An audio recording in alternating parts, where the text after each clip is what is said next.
A feature that all somatic practices share is that they call upon you, the client or the person practicing it, your own ability to pay attention to yourself and to learn from yourself.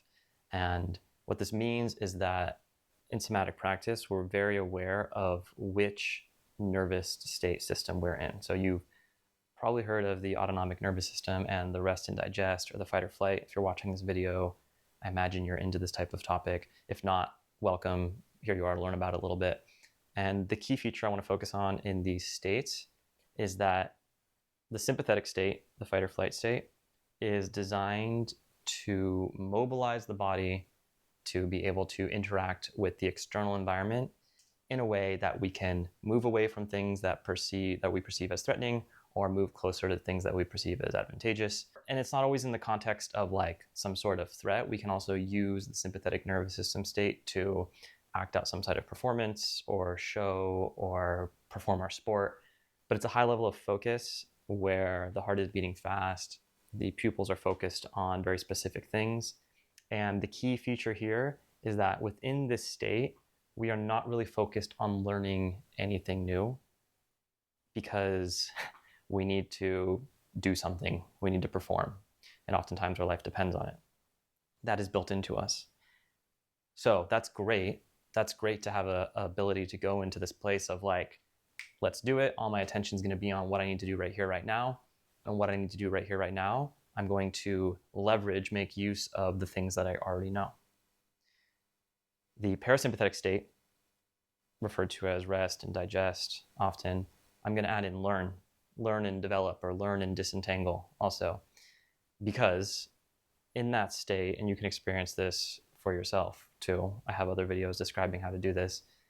In that state, the body is able to check in on the routines that exist, on the routines that have been learned, and go, how is this serving me? Is this serving me right now? How does this feel right now? And are there new ways to behave, to organize my body right now? So this idea of organizing your body, you can think about it in any posture, in any movement. There's an infinite amount of ways for the muscles to organize the skeleton in space. And those ways feel different to you. And those ways serve different advantages. And it's not about the right or the wrong way. It's about exploring many different ways and having those ways be something that become familiar and accessible so that whatever the situation calls for, you have access to it. The alternative being having very few ways to hold posture, to do certain movements, to have certain thoughts that relate to these movements, certain perceptions that relate to the way we feel in our body. That's the alternative. Where in somatic practice, we can go and we can spend time watching the body start to adjust. So you'll notice this when you get into a really relaxed state, that your body will naturally the muscles will naturally start to relax, things will start to move a little bit, very, very, very, very subtle.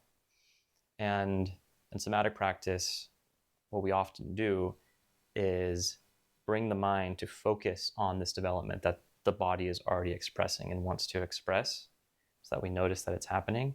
This already creates this space of the body saying, hey, like there's a tension on this. So, I mean, this is kind of me speculating here, but if the organism's attention is able to focus on this, like me as the human, for example, I'm able to focus on my body, then perhaps the external environment isn't as of much importance right now. So very important that we reference ourselves, orient ourselves in our external environment from the beginning of practice. And then from there, once those changes start to automatically express and happen, to accelerate whatever they're doing, to accelerate the relaxation that's going on, to accelerate the learning that's happening by, of course, keeping attention on it, becoming curious about it, trying on different qualities of perception, but also exploring those movements and allowing them to happen. And there's not an outcome, there's not a specific thing we're trying to learn. We're trying to enter into the space of exploration. And the wonderful thing about this system of the body is that when things feel good, when things feel elegant, when things feel pleasant, like when you get the hang of something, you get the feel of doing something new, you will remember that. And the more that you do that, the more it becomes familiar and routine and automatic. So it's easy to like experience something nice and pleasant and then fall back into a routine that you're familiar with, a movement routine, even a thought routine. So in somatic practice, a lot of the time we are considering what shows up inside this space of exploring the body. If you're interested in seeing some more physical representations of the autonomic nervous system, like literally how the nerves are and what they innervate, check out this other video I've got linked. If you want some theory on ways to hack into that state and to be present in that state of the parasympathetic nervous system, then check out this other video I've got linked. Thank you. Bye.